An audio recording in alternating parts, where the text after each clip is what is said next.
नमस्कार। मैं कमलेश कबीर आपका एक बार फिर स्वागत करता हूं इस नए एपिसोड में। इस देश में दो कहावतें बड़ी प्रचलित है।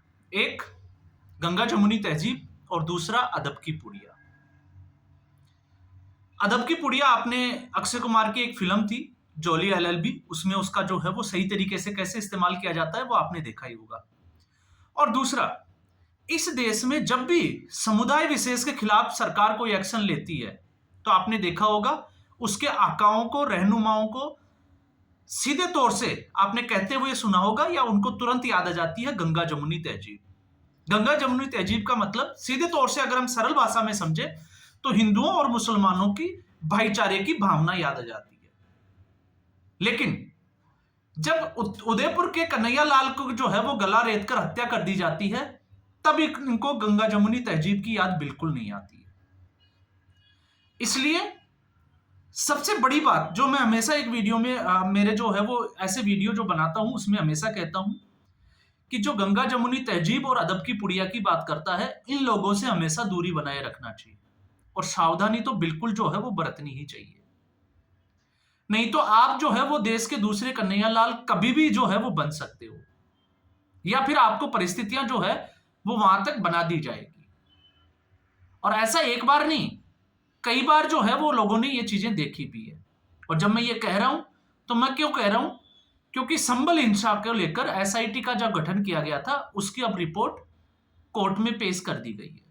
लगभग 4400 पेज की ये पूरी रिपोर्ट है और इस रिपोर्ट में जिन 79 लोगों के 79 जो आरोपी थे जो अभी भी जेल में हैं उनको नामजद किया गया है। लेकिन इस पूरी रिपोर्ट में बेहद चौंकाने वाले खुलासे हुए हैं और फैक्ट्स के साथ अगर आप समझोगे तो उसका जो है वो वास्ता फैक्ट्स के साथ में भी है।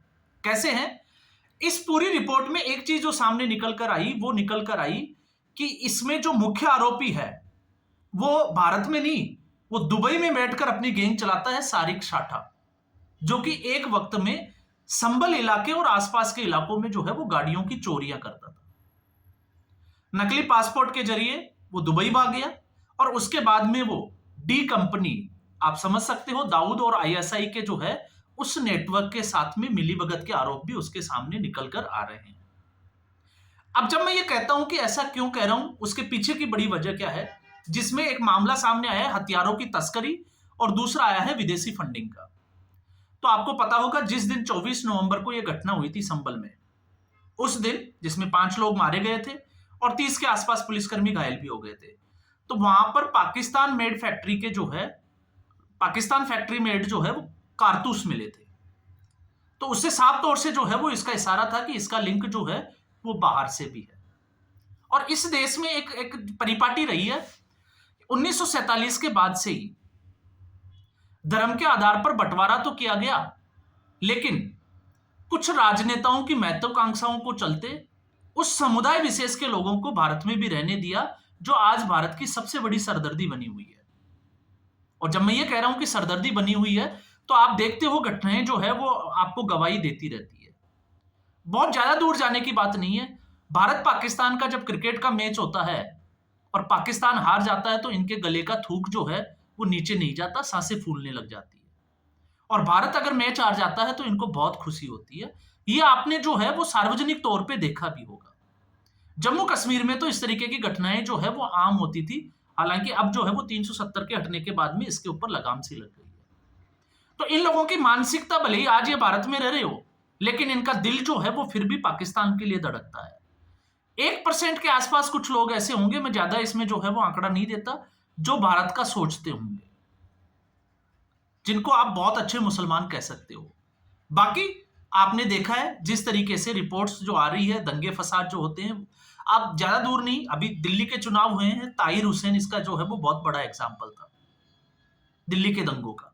लेकिन जब हम बात संभल की कर रहे हैं तो इसमें जो मेन आरोपी जहां से ये खुलासे हुए हैं, इसमें 2 आरोपी जिनको 2-2 लोगों की हत्या के आरोपी हैं, और उसमें एक है मोहम्मद वारिस और दूसरा है अफरोज, मुल्ला अफरोज, और तीसरा है गुलाम।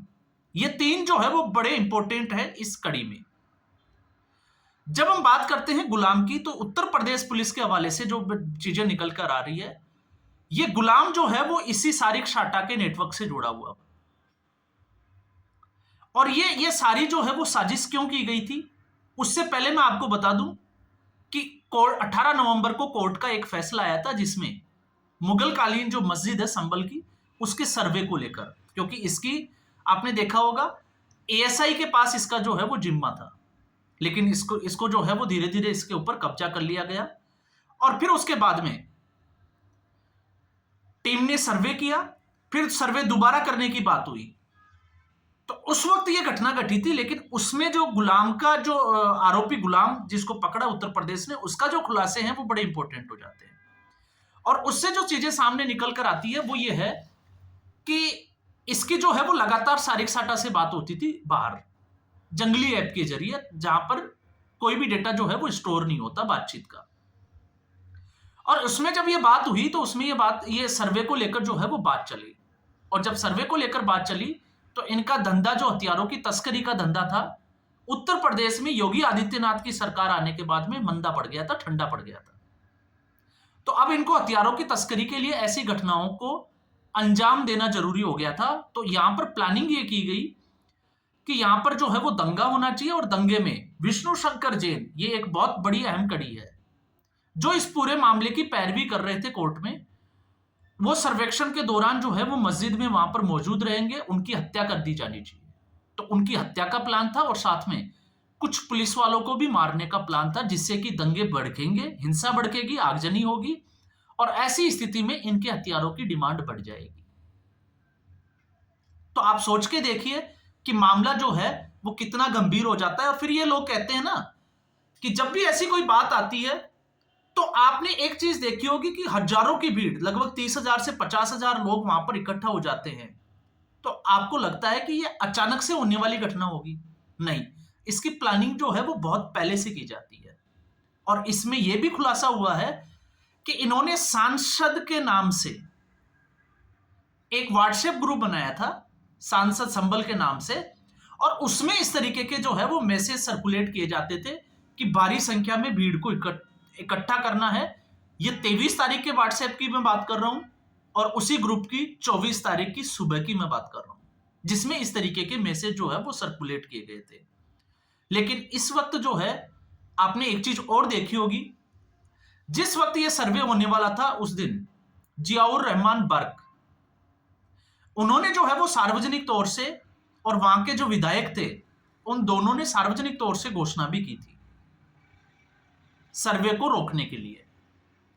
लेकिन जब यहां पर बात यहां आ जाती है कि सांसद का क्या हाथ है, तो समाजवादी पार्टी का 2017 के बाद से ही देखा होगा आपने, अतीक अहमद से लेकर आजम खान तक जिस तरीके से एक लिंक रहा है समाजवादी पार्टी का, ठीक उसी कड़ी में जो अभी जियाउर रहमान जो बर्क है, उनके पिताजी सफीउर रहमान बर्क, वो भी समाजवादी पार्टी की तरफ से सांसद रह चुके हैं।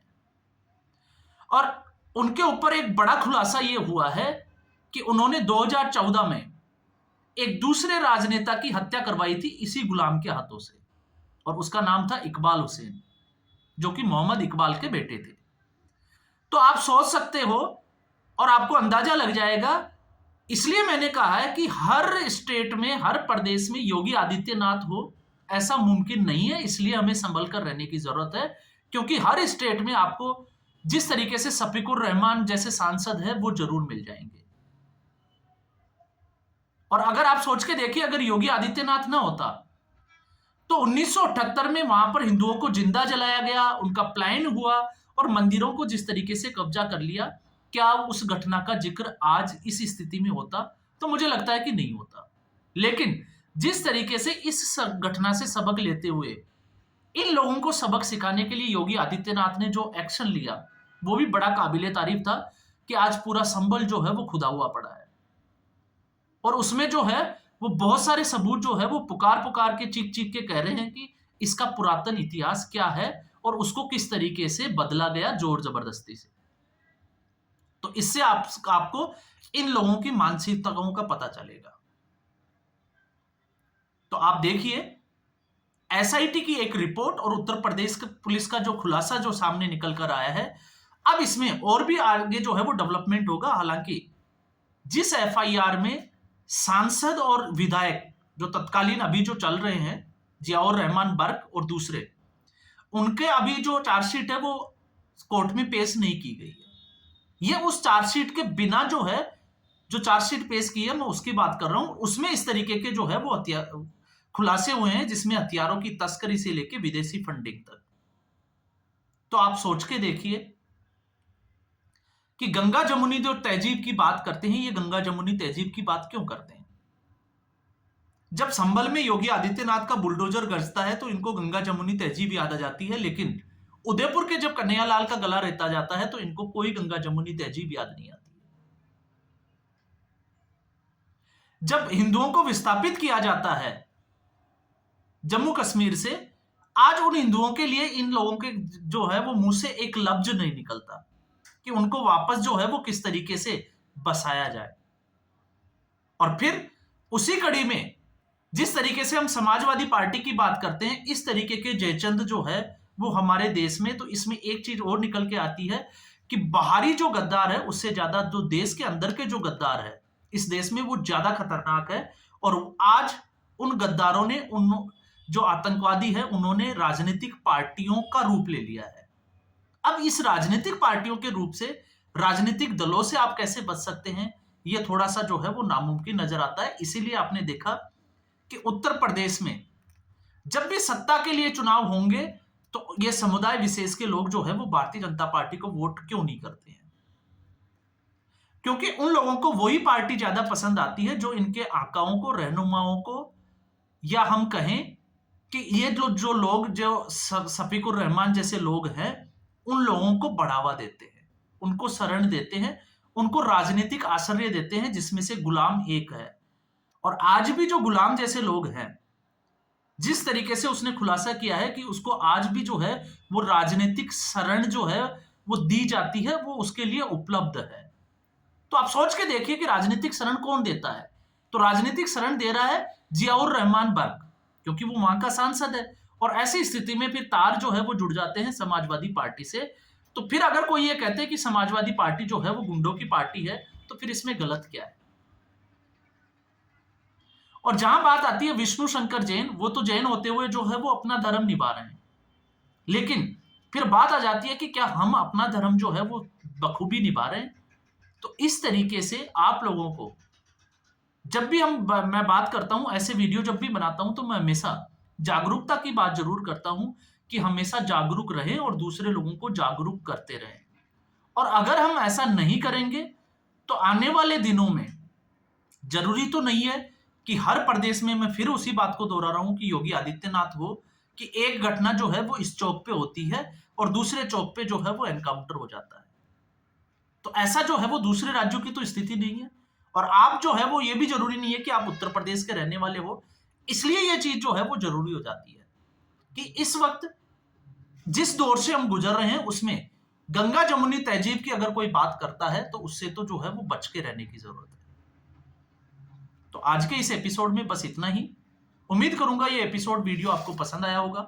वीडियो को लाइक करें, शेयर करें, चैनल को जरूर सब्सक्राइब करें, और सबसे बड़ी बात, जागरूक रहें और लोगों को जागरूक करते रहें। धन्यवाद।